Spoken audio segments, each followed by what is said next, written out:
자, 오늘 말씀의 제목이 뭐죠? 오늘 말씀의 제목? 네, 말씀 순종 시험 통과입니다. 네, 보통 설교의 내용은 딱 한 줄로 정리가 돼야 돼요. 마침표 딱 끊을 때 한 줄로 정리가 돼야 됩니다. 줄로 쓰면 한 줄 넘어서 두 줄 반 정도로 딱 끝내야 기억이 됩니다. 이걸 제가 정리를 해보니까 실제 문장은 이랬어요. 말씀에 순종해서 시험에 통과하자. 한번 해보시겠어요? 말씀에 순종해서 시험에 통과합시다. 아멘입니다. 네, 그걸 쓰려고 하니까 너무 길더라고요. 주보에 실기에. 그래서 말씀 기도 시험, 말씀 순종, 시험 통과, 이렇게 제목을 정했습니다. 여러분, 저희가 시험에 많이 듭니다. 그러시죠? 네, 시험에 들지 않은 분은 없어요. 그냥 다른 표현으로 하면 어려움 때문에 고통당하지 않는 분은 저희 가운데 거의 없습니다. 그러시죠? 그런데 항상 그 어려움 가운데 잡혀 살 수는 없는 거 아니겠어요? 좀 힘들 때도 있는데 지나갈 때도 있어야 되잖아요. 어려움 가운데 들어가면 우린 처음에 한숨부터 쉽니다. 아, 이거 언제 끝나려나? 시작은 됐는데 이게 언제 끝날지 모르는 거예요. 우리가 왜 고통스러워요? 만약에 이 어려움이 딱 시작이 됐는데 딱 한 달 고생하면 끝날 것 같아요. 그럼 이겨나갈 수 있죠. 그럼 한 달만 기다리면 됩니다. 이를 악물고 참습니다. 그런데 이게 언제 끝날지 모르는 고통이다. 그리고 상황 끝나도 이로 인해 받은 내 마음의 어려움, 내 마음의 상처는 언제까지 갈지 모르는 거예요. 죽을 때까지 갈 수도 있어요. 그게 우리한테 정말 큰 시험입니다. 그래서 여러분, 시험이 없는 분은 없습니다. 다 시험에 들어요. 다 어려움이 있어요. 다 기분 나쁜 게 있어요. 원인도 다양합니다. 재정적인 어려움이 있고요, 그리고 건강에 대한 어려움이 있고, 가장 많은 어려움이 사람 때문에 어려움을 많이 당합니다. 그렇지 않으세요? 네, 사람 때문에 참 어려움을 많이 당합니다. 그 중에서도 특별히 말 때문에 어려움을 많이 당합니다. 그러시죠? 말 때문에. 여러분, 교류 분석이란 그 내용이 있어요. 사람이 대화를 분석해서 굉장히 다양하게 확장시킬 수 있는 겁니다. 이론이 간단하게 보면 다양해 보이지만 깊게 들어가면 게임 공식도 있고, 이렇게 하면은 처음에 내가 당하고 있다가 활짝 바꿔가지고 또 내가 구박하는 사람이 될 수도 있고, 다양한 방법도 있습니다. 그런데 가장 기본적인 내용만 살펴봐도 이 대화를 통해서 참 많은 어려움이 있을 수 있겠다 하는 걸 알 수가 있어요. 간단하게 말씀드리면 세 가지 대화 방법 중에 첫 번째 이겁니다. 그냥 그 순방향대로 대화를 하는 겁니다. 이야, 저 꽃 정말 예쁘네요. 그러면 진짜 예쁘죠? 저도 감탄했어요. 이렇게 하면 대화가 가는 대로 동의를 해준 거죠. 예쁘다고 한 거 예쁘다고 해주고, 야, 이 떡볶이 진짜 맛있네요. 저도 진짜 맛있네요. 끝내주는데요. 단무지는 왜 이렇게 더 맛있어?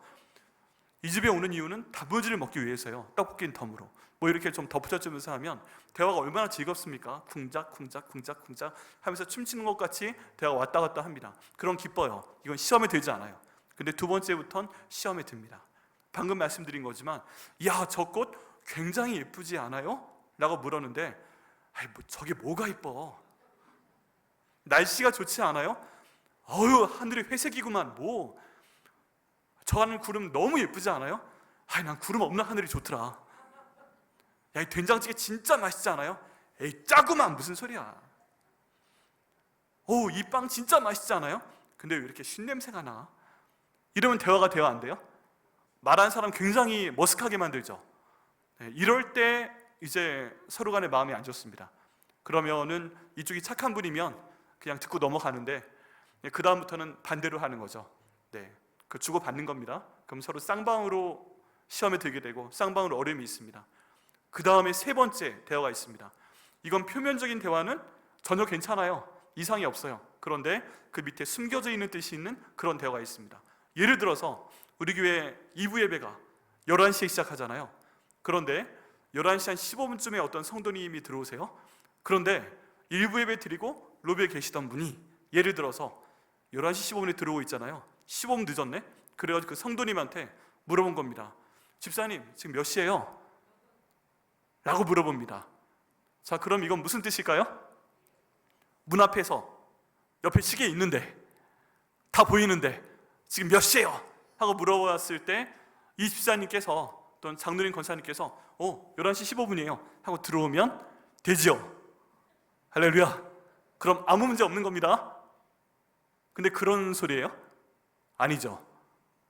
지금 시간을 물어보는 거는 11시 15분이에요 하고 들어가는 게 아니고, 그런 대화가 아니고, 왜 늦었어요? 뭐 하느라고? 그 소리 아니에요.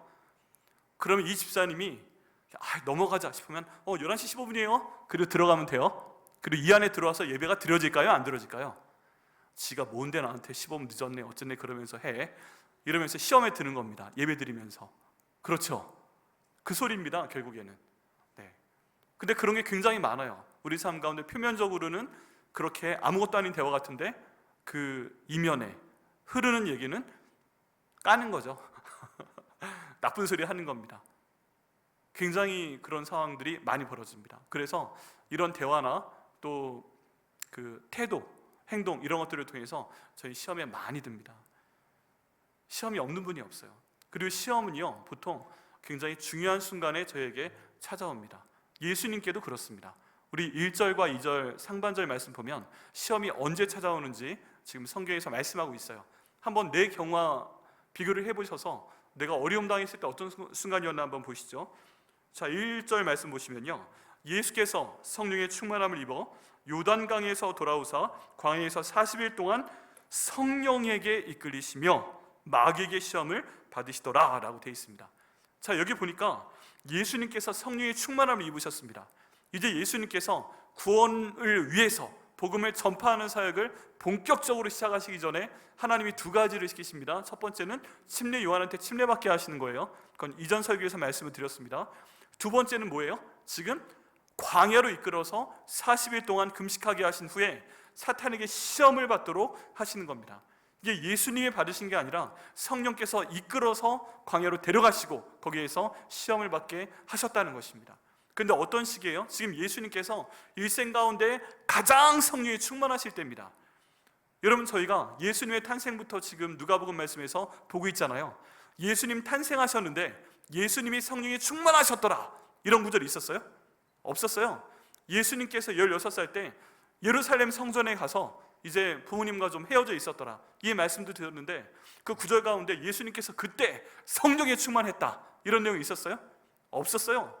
여러분, 모든 복음서 가운데 마태, 마가, 누가, 요한복음 가운데 예수님께서 성령에 충만하였더라라고 처음 나온 구절이 바로 예수님께서 침례받고 올라오신 다음이었어요. 그러면 예수님 일생 가운데 정말 성경에서 인정하는 대로 처음으로 성령 충만하고 이제 내가 좀 뭘 해볼 수 있고 드디어 내가 하나님의 일로서 내가 해야 될 일 해야 되겠구나, 이제 시작이다 라고 그 앞에 사역의 길이 열려있는 바로 그때였던 것입니다.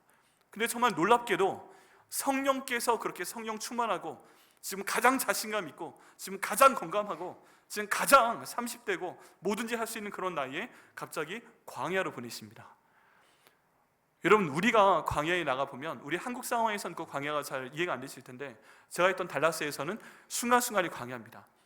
나무 하나 없고요, 풀도 별로 없고요, 그냥 나무예요. 그냥 아무것도 없어요. 흙이에요. 그것도 시뻘건 흙이에요. 물도 없어요. 하늘에 나무를 가려줄 만한 게 없어요. 구름도 별로 없어요. 그런데 여기 이스라엘인 유다 광야는요, 나중에 제 기도하기에는 저희 성경 통독 다 끝나고 막 그렇게 되면 그 성경 다 읽은 분들 해서 여기가 바로 성경에 나왔던 거기입니다 하고 예루살렘도 가보고 사도 바울의 그 성지순례도 가보고 그걸 좀 기도하고 있는 중인데요, 언젠가 하게 하실 줄 믿습니다. 그때 갔을 때 유대 광야를 반드시 가봐야 됩니다. 왜 그러냐 하면 이스라엘의 모든 역사와 성경에 나와 있는 얘기 중에서 광야를 빼놓고는 할 수 있는 얘기가 그리 많지 않아요. 네, 구약에 나와 있는 출애굽기, 민수기, 신명기 이거 다 광야에서 벌어진 일이죠. 예수님께서 금식하신 것도 그렇죠. 침례 요한이 광야에서 선포했다고 그러죠. 유대 광야는 반드시 성지순례 가운데 가봐야 될 장소입니다. 가면요 정말 아무것도 없어요. 아무것도 없어요. 이제 내가 할 수 있어, 사람이 제일 많은 데로 가야 돼, 드디어 성령 충만했어 그랬는데 성령께서 딱 잡아다가 데려다가 놓은 곳이 광야예요. 여러분, 예수님 입장 한번 생각을 해보세요. 얼마나 황당하시겠어요. 이제 시작이야, 이제 침례를 받았어, 성령이 비둘기 같은 모습으로 나한테 임했어, 이는 내 사랑하는 자요 내 기뻐하는 자라, 말씀까지 들었어, 주님 감사합니다, 준비됐습니다. 그러면 예루살렘 한복판에 가서 회개하라 천국이 가까웠느니라 이거 해야 되는데 광야에 갖다 놨어요. 광야에. 이게 바로 예수님이 시험에 당한 순간입니다. 여러분, 저희에게 시험이 찾아오는 순간도 비슷하지 않으세요? 여러분, 어떤 순간에 가장 어려운 일이 오셨어요? 내가 이제 됐어, 기도치면 응답 받았어, 나 이제 병이 다 치유됐어, 나 이제 재정적으로 좀 안정되는 것 같아, 이제 우리 애가 이제 학교 들어갔어, 이제 우리 애가 이제 결혼해야 돼. 이제 우리 애가 군대 가면 사람 돼가지고 올 거야. 뭐 이런 순간들 있잖아요. 뭔가 가정 가운데, 내가 하는 일 가운데 정말 중요한 변화가 일어나고 이제 새롭게 시작이 되면 너무 신날 것 같을 때, 감사할 것 같을 때, 모든 게 장밋빛으로 보이고 이제 행복 시작될 것 같을 때, 그때 갑자기 꽝 하고 광야가 우리 눈앞에 펼쳐질 때가 있어요. 예상하지 못했던 어려움이 생길 때가 있어요. 병이 나았는데 또 다른 병이 발견되는 경우가 있고, 돈 하나가 끝난 줄 알았더니 또 다른 어려움이 터지는 경우가 있고, 또 애들이 군대 갈 때도 어려움이 터집니다. 저희 집이 그랬어요. 저희 집이 이제 저는 아버지 엄명에 따라 대학교 졸업하고 신대원 1학기 마치고 군대 가기로 했거든요. 여동생이 2살, 3살 터울로 2명이 있는데 대학교 2학년 끝나고 군대 가겠다고 했더니, 야, 그럼 너 군대 갔다 오면 우리 집에 대학생이 3명이야. 그러니까 너 대학 졸업하고 군대 가라. 잘못하면 졸업 못할 수도 있어. 개척교회 하실 때였거든요. 개척한 지 1년째. 그 말씀 순종하고 군대를 신대원 1학기 마치고 다녀왔죠. 그런데 신대원 다녀와 보니까 복학할 때 얘들도 여동생 2명도 대학교 졸업하고 저희 침례신학대학원 같은 교실에서 수업을 듣게 됐어요. 대학교 3명을 피하려고 제가 여자친구 사귀는 것도 미뤄가면서 결국 못 사귀었습니다. 네, 지한이가 뒤에 듣고 있어서 못 사귀었습니다. 그리고 다녀오면 소개시켜줘요 누나들 하고 다녀왔는데 그 누나들 졸업하고 없더라고요. 어디 간지도 모르겠어요. 그 다음에 사역하다 좀 이따 아내 만났는데, 그런 식으로 가다가 이제 어쨌든 신대원에 3명이 겹쳤습니다. 근데 군대 가기 전날 제 친구들이 너무 아쉬워하는 거예요. 그래서 얘들하고 여행을 좀 다녔어요. 사진 많이 찍어가지고 그 사진을 제가 군대 가기 전날 4월 동안에 다 인화를 해가지고 한 명 한 명 손글씨로 카드 써가지고 다 이렇게 보내주면서 우리의 아름다운 추억 영원히 간직하자, 나 군대 다녀올게, 이거 하느라고 군대 가기 전날 밤 11시까지 밖에 있다 왔어요. 내일 아침이면 새벽 열차 타고 이제 그 훈련소에 입소를 해야 되는데, 들어왔는데 저희 아버지가 머리 끝까지 화가 나신 거예요. 야! 너는 군대 간다고 하면서 너 지난 한 달 동안 친구들하고 놀러 다녔지. 그리고 그 다음에 돌아와서는 뭐 친구들한테 사진 뽑아준다고 하면서 있는 돈 다 털어가지고 그거 인화했지. 손글씨로 편지 쓴다고 나가서 막 있었지. 그 다음 그거 다 붙이고 마지막에 친구랑 밥 먹고 11시에 들어오면 아빠 엄마는 안중에도 없냐? 밥도 안 먹냐? 너 내일 아침에 가면 끝이냐? 그러고서 그날 밤에 불벼락이 떨어졌습니다. 성령의 불이 아니라 진짜 지옥의 불이 열렸었어요. 죽는 줄 알았어요. 그 다음날 입대 못하는 줄 알았어요. 근데 그러고서 가고 이제 저기 부모님이 서울역에 태워다 주시면서 어머니 계속 우시고 아버님 계속 화나 계시고, 그리고 이제 타려고 하니까 말 한마디도 못하고 집에 서울역까지 이렇게 가서 쭈뼛쭈뼛 가고, 간다고 해야 되나 말아야 되나, 그냥 탈까? 어젯밤에 밤새 혼났는데, 근데 딱 가려고 하는데 아버지께서 잘 다녀와! 그리고 끝났어요. 악수도 못하고 타고 갔어요. 그래서 훈련 기간 동안 내내 막 고민하고 힘들어하고 어려워하고 편지 써가지고, 아버지 어머니 잘못했습니다. 제가 친구를 보다 아버지 어머니가 먼저인데 아버지 어머니께 엽서 한 장 안 남겨놓고 갔는데 친구를 30명한테 손글씨 써가지고 엽서 보내더라고. 제가 참 철이 없죠. 그래서 혼났어요. 그래서 군대 기간 되게 첫 번째 휴가 나오기 전까지 되게 마음이 힘들었어요. 중요한 일이 뭔가 벌어지는 건데 그런 일이 생깁니다. 어려움이 생기고 부모님들 또 보내놓고 마음 안 좋아하시고, 또 아버지 어머니 집에 오셔가지고 아들 군대 가는 때 그렇게 했다고 우리 엄마가 또 아빠한테 한번 해대서 또 안 좋고, 그리고 제가 그 첫 휴가 나갈 때까지 제 방엔 아무도 안 들어갔대요. 기분 나쁜 것도 있고 그것도 있고 마음이 애달아서.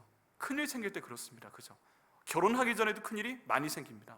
여러분, 제 친구 한 명은요, 결혼식 청첩장 다 보내놓고서 그 전날 이틀 동안에 엄청나게 싸워가지고 신부는 가 있는데 얘가 결혼식장에 안 나타났어요.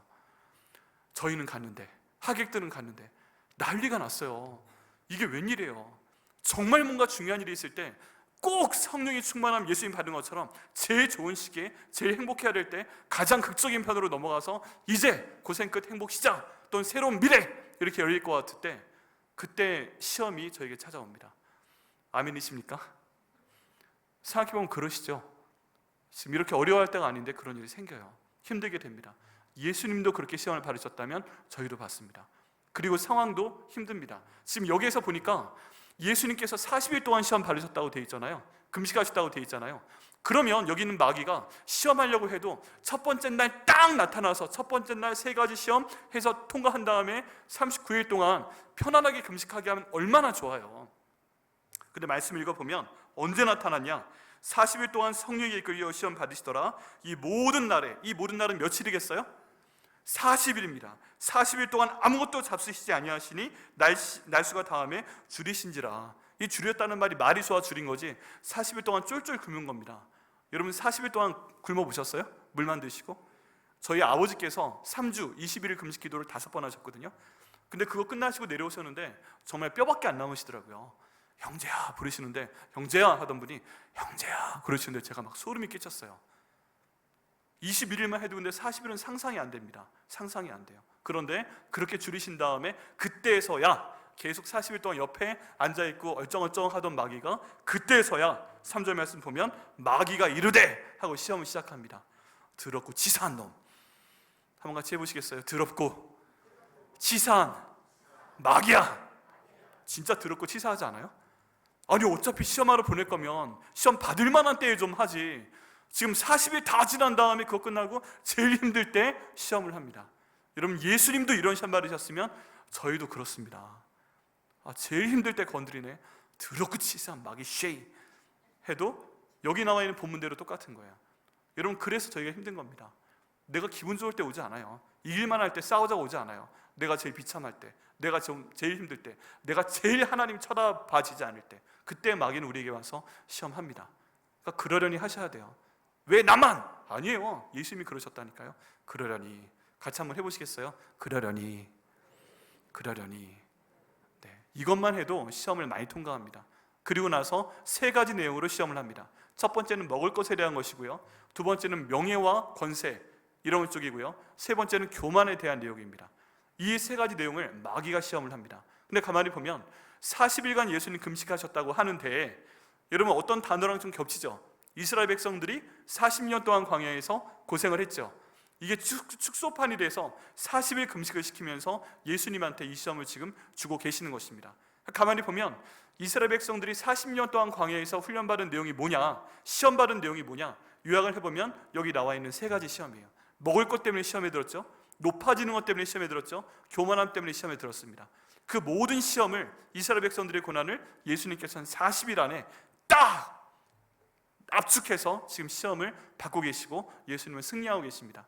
첫 번째 시험이 뭐라고 말씀드렸어요? 음식 먹는 것에 대한 것입니다. 우리 말씀 한번 보겠습니다. 3절 말씀에 마귀가 이르되 내가 만일 하나님의 아들이거든 이 돌들에게 명하여 떡이 되게 하라. 여러분 이 떡이 먹을 거잖아요. 지금 이 상황으로 봤을 때 예수님이 얼마나 배가 고프시겠어요. 정말 그 뭐든지 먹고 싶은 상황이죠. 돌멩이도 먹고 싶을 수 있는 그런 상황입니다. 자, 그런데 지금 이 마귀가 처음 하는 시험이 뭐예요? 얼마나 배고프십니까 예수님. 이 돌덩이를 변해서 여긴 떡이 없으니까 떡으로 만들어서 드십시오. 여러분 아주 객관적인 얘기로 하면 40일 동안 물만 드신 분이, 굶으신 분이 이 돌을 떡으로 만들 수 있겠죠, 예수님이니까. 근데 이거 만들어서 딱 드셔서 목구멍으로 넘기면 어떻게 될까요?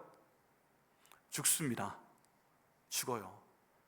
사흘만 금식을 해도 죽부터 시작을 해야 되는데 40일은 이 건더기가 넘어가면 안 돼요. 미음부터, 국물부터 시작을 해서 40일 했으면 뭐 40일 이상 죽 먹고 그 다음에 밥을 먹을 수 있어요. 근데 떡을 만들어 먹어라, 이건 지금 못 먹을 걸 만들어 먹으라 하는 것입니다. 근데 여기에 마귀가 기가 막힌 표현을 앞에 씁니다. 예수님을 뭐라고 해요? 내가 만일 하나님의 아들이거든.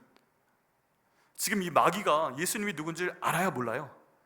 알아요. 지가 알죠. 하나님의 아들인 줄 알죠. 근데 여기에 가정법을 씁니다. 내가 만일 하나님의 아들이거든, 그럼 제가 예수님이었다면 40일 동안 금식하고 이렇게 막 죽어 막 너무 힘들어 있다가 하나님의 아들인데 뻔히 아는 놈이 네가 하나님의 아들이거든, 그럼 갑자기 확 올라갈 것 같아요. 이게 무슨 소리 하는 거야 지금, 건방지게. 여러분 안 하실 것 같아요? 내가 누군지 몰라? 그런데 만일 하나님의 아들이거든. 여러분 때로는 사람의 기운을 복돋아 주는 게 분노의 힘입니다. 아멘이십니까? 가끔 내가 하나도 기운이 없을 정도로 너무 힘든데 갑자기 기운이 확 나는 순간이 있어요. 그때가 언제예요? 누가 날 화내게 했을 때 갑자기 어디에서 힘이 나오는지 모르겠는데 확 열받아가지고 올라오잖아요. 그랬을 것 같은데 예수님께서는 그렇게 하지 않으십니다. 그걸 하나님 말씀으로 받으십니다. 또 이때 떡에 대한 문제, 여러분 저희가 지금 항상 갖고 있는 기도의 제목이 뭐예요? 우리의 먹고 사는 문제입니다. 간단히 말해서 내가 뭘 먹고 살까? 나는 지금 뭘 먹고 살까? 지금 우리 애들은 나중에 뭘 먹고 살게 해줄까? 내가 앞으로 먹을 걸 얼만큼 은행에 쌓아두고 있을 수 있는가? 이게 결국 우리의 기도의 제목입니다. 그리고 우리가 시험받는 내용입니다. 그런데 마귀는 지금 어떻게 하라고 그래요? 이 돌덩이를 떡덩이로 만들어 네가 먹어라 라고 도발합니다. 이게 왜 안 되는가? 하실 수 있죠. 그런데 예수님께서 완전한 사람이자 하나님으로 오셨습니다. 사도행전에 베드로가 고백한 것을 보게 되면 예수님은 우리와 같은 인간이셨는데 하나님께서 성령과 능력을 기름 붓듯 하셔서 하나님이 주시는 성령과 능력으로 하나님의 일을 한 것이다 라고 베드로가 얘기를 하고 있습니다. 병자들을 고치신 것, 귀신들을 내어 쫓으신 것, 모든 종류의 기적을 베푸신 것, 이건 다 하나님의 능력으로 된 것이지 예수님의 능력으로 한 것이 아니다. 우리와 똑같은 사람이었다 라고 얘기를 하고 있습니다. 또 예수님도 뭐라고 말씀하셨어요? 아침마다 일어나 기도하시고 내가 오늘 무엇을 해야 될지 하나님께 여쭤보고 하나님께서 말씀하셔야만 내가 그걸 한다. 요한복음 10장 30절에 나와 아버지는 하나이니라 라고 말씀하십니다. 아버지의 생각을 내가 듣고 순종해서 그 일을 하는 게 예수님의 사역이었어요. 근데 그걸 도발해서 지금 여기 있는 이 마귀는 만들어 먹으라, 너 하나님의 아들 아니냐 라고 치는 것을 볼 수가 있습니다. 여러분, 저희가요 이거 주의해야 됩니다. 이스라엘 백성들이 광야에서 40년 동안 뭐 먹고 살았어요? 이 돌멩이를 떡으로 바꿔 먹고 살았어요? 하나님이 사람한테 그런 능력 주셨어요? 아니잖아요. 일어나면 만나를 주셨잖아요. 그리고 강물이 흐르게 하셨잖아요. 남자만 60만 명, 전체 다 하면 200만 명 되는 사람이 매일 아침마다 만나를 먹었잖아요. 매일 물을 마셨잖아요. 또 고기가 먹고 싶다고 하니까 메추라기 보내주셨잖아요. 이 만나를 얻기 위해서, 이 광야에서 물을 얻기 위해서, 또 고기를 먹기 위해서 이스라엘 백성들이 한 게 있었어요? 있긴 했어요. 가서 주워왔어요. 하나님이 주시면 주워왔어요. 그건 했어요. 그런데 근본적으로 그걸 주시는 분은 바로 하나님 아버지셨습니다. 그러면 광야에서 먹을 것이 없을 때 제일 먼저 해야 되는 것은 뭐다? 하나님께 기도하는 것입니다. 그 상황에 맞는 것을 먹어야 됩니다. 안 되는 건데 억지로 돌멩이를 떡덩이로 만들어서 먹으려고 하면 안 됩니다. 근데 우리 기도 제목 가운데 많은 것은 내가 좀 더 잘 먹고 살기 위해서, 내가 좀 더 평탄한, 좀 더 좋은 것을 먹기 위해서 돌멩이와 같은 내가 먹을 수 없는 것을 자꾸만 돌덩이로 바꾸려는 그런 기도 제목이 많아요. 그런 기도 제목이 많아요. 안 되는 것 같은데 굳이 하려고 해요. 구체적인 예는 되지 않겠습니다. 근데 그런 게 많이 있어요. 여러분, 근데 저희는 기억해야 됩니다. 하나님께서 이 모든 먹을 거, 먹거리 우리에게 주실 것을 믿습니다. 그러니까 모든 상황 가운데 먹거리에 문제가 생기면 돌멩이를 떡으로 바꾸기 위해서 수단 방법을 가리지 않고 하는 것이 아니라 중세시대 연금술사처럼 뭐 납을 가지고 황금을 만들려고 하는 것이 아니라 하나님께 기도하는 것이 가장 좋은 방법이다. 그 말씀에 순종하는 것이 가장 좋은 방법이다. 그를 통해 시험을 이길 수 있다고 오늘 말씀하고 계십니다. 예수님 뭐라고 말씀하고 계세요? 예수께서 대답하시되 기록된 바 사람이 떡으로만 살 것이 아니다. 그 다음 생략된 말씀은 하나님 말씀으로 산다라고 말씀하고 있습니다. 여러분, 이 말씀에 다른 누구보다 예수님께서 먼저 순종하셨습니다. 예수님께서는 사람이 떡으로만 살 것이 아니라 하나님 말씀으로 사는 것이다, 이 말씀으로 받으시면서 이 시험을 통과하고 있는 것을 보게 됩니다. 여러분, 예수님께서는요 말씀 자체이지만 말씀을 읽고 알고 이 말씀에 순종하심으로 먹고 사는 것에 대한 이 시험을 통과하셨습니다. 하나님께서 저에게도 오늘 은혜를 주셔서 저에게는 먹고 사는 문제에 대한 모든 기도 제목, 우리가 하나님 말씀을 믿고 기도하고 순종할 때 우리에게도 응답하여 주시고 이 모든 시험 통과하게 하실 줄 믿습니다. 그 복을 받으셔서 시험 통과하시는 저 여러분 되시기를 예수님의 이름으로 축복합니다. 두 번째 시험 무엇인가? 명예, 권세, 뭐 그런 것에 대한 내용입니다. 5절 말씀에 보니까 마귀가 또 이끌고 올라가서 순식간에 천하만국을 보이며 대단합니다. 이르되 이 모든 권위와 그 영광을 내가 내게 주리라. 이것은 내게 넘겨준 것이므로 내가 원하는 자에게 주노라. 그러므로 네가 만일 내게 절하면 다 네 것이 되리라 라고 두 번째 시험을 합니다. 지금 이 세상 모든 영광을 한 번에 보여주면서 마귀의 권세가 대단하게 합니다. 높은 데 올라가서. 근데 이것을 나에게 주셨으니까 준 것인데 지금 내 거니까 내가 네게 줄 테니까 나한테 절을 해라 라고 얘기를 하는 겁니다. 여러분, 이게 어떻게 보면 말이 되는데 어떻게 보면 말이 굉장히 안 됩니다. 왜 말이 안 되냐면 세상을 창조하신 분이 누구세요? 하나님, 예수님, 성령님, 삼위일체 하나님이 창세기에 다 나와 있습니다. 그 가운데 예수님이 세상을 창조하셨고 예수님이 세상을 지금 주관하고 계시는 분이십니다. 그랬다가 정말 잠깐 여기 마귀한테 빌려준 거예요. 인정해야 돼요. 어쩔 수 없어요. 그런데 지금 이 마귀가 지금 잠깐 나한테 빌려줬는데 이거 내가 너한테 다시 줄 테니까 나한테 절해! 그럼 줄게! 이런 얘기 하는 겁니다. 아주 쉬운 얘기로요, 저희가 어떤 사람이 있어요. 그 사람한테 100만 원 빌려줬어요. 근데 그 사람이 갑자기 찾아오더니 너 이거 나한테 100만 원 빌려준 건데 네가 나한테 엎드려 절을 하면 내가 이거 너한테 줄게. 나한테 절을 해라. 이런 말을 하는 겁니다. 말이 돼요, 안 돼요? 안 되죠. 이분이 더 부자인데, 지한테 잠깐 빌려준 건데, 지가 돌려드려야 되는 건데, 나한테 절하면 이거 너한테 줄게. 무슨 소리 하는 거야 지금? 이상하시죠? 근데 이제 그런 얘기를 하는 겁니다. 예수님 입장에서 볼 땐 말도 안 되는 얘기고, 근데 지금 이 땅 이 상황에서 어쩔 수 없는 부분이 좀 있기도 해요. 그런데 어쨌든 말이 안 되죠. 근데 왜 예수님한테까지 이런 세상 권위와 모든 영광을 내가 네게 주겠다 하고 제안할 수 있는가? 이게 우리한테는 중요하기 때문입니다. 예수님한테는 중요한데 우리한테는 중요해요. 여러분 다 중요하지 않으세요? 더 많은 권위, 권세 받고 싶지 않으세요? 더 높은 자리로 올라가고 싶지 않으세요? 어딘가 가면 나를 알아봤으면 좋지 않으시겠어요? 내가 지하철 타면 우와 저분이 여기 탔네? 이야 세상에. 이렇게 해서 신문에 그분이 지하철 탔다고, 그분이 버스 탔다고 그 다음날 일면기사에 나오고 싶지 않으세요? 저만 그런가 보네요. 전 가끔 그런 꿈 꿀 때가 있는데, 제가 밥 먹으러 식당에 딱 들어가면 우리 유목사님 오셔서 밥 드시냐고 사진 한번 찍어주시겠어요? 주인이 오셔서 셀카 딱 찍고 앞으로 한 달간 공짜입니다. 매일 와주세요. 할렐루야. 그리고 그 정도의 그 유명세와 영향력이 있으면 얼마나 좋을까. 저만 그렇군요. 여기 가다 보면 파크랜드 있잖아요. 거기 모델 훌륭한 분입니다. 저게 내 사진이 붙어 있다면 얼마나 좋을까. 더 잘 팔릴 것 같은데 저만 그런 모양이군요.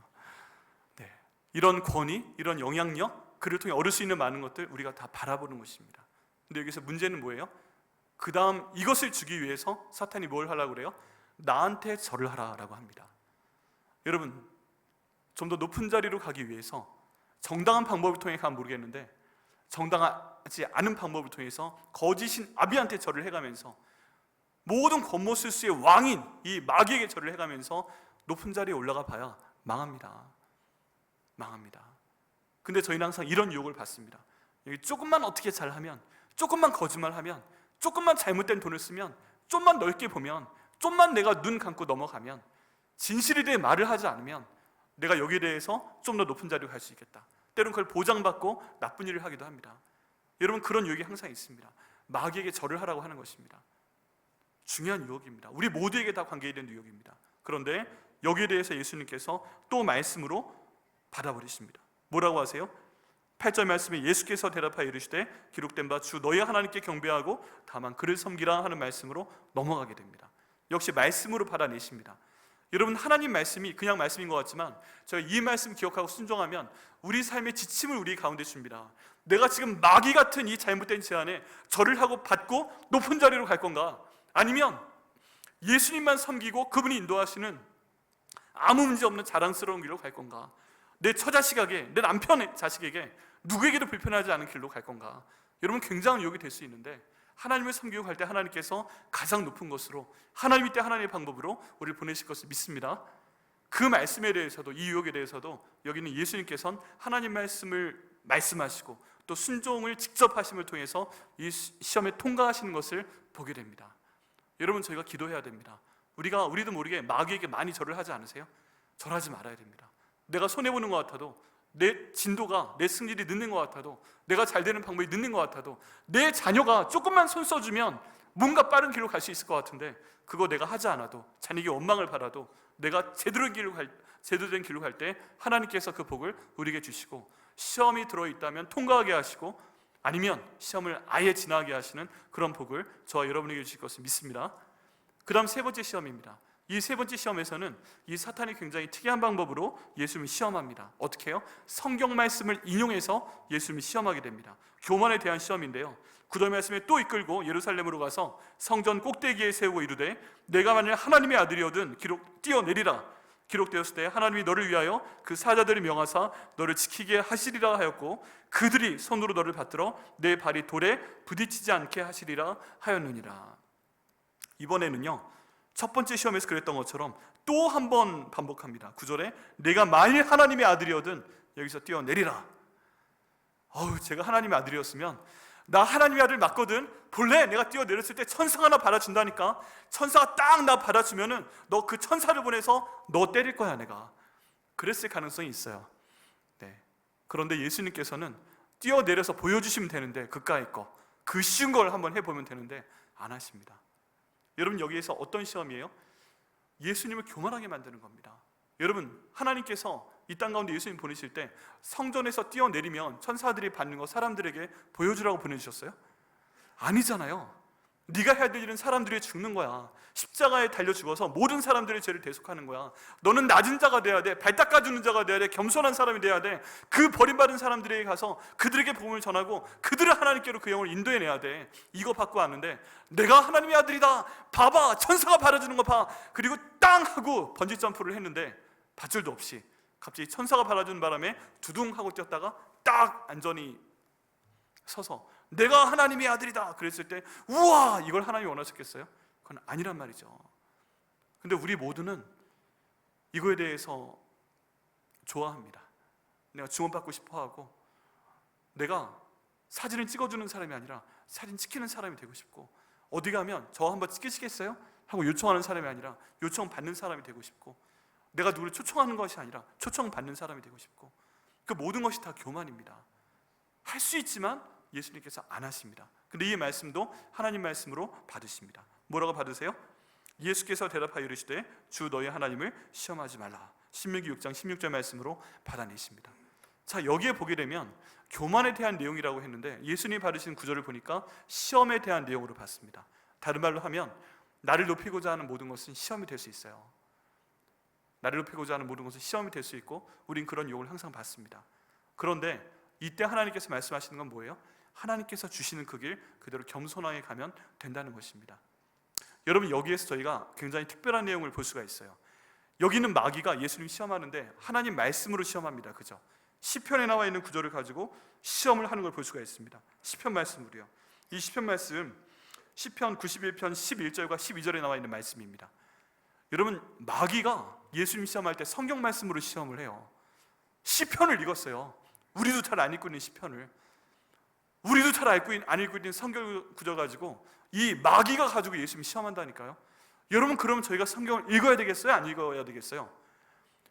이 마귀도 우리를 시험하기 위해서, 예수님 시험하기 위해서 성경을 읽는데, 이 예수님 믿는다는 내가 성경을 읽어야 되죠. 당연히. 그래야 버텨내죠. 여러분, 마귀도요 성경을 연구합니다.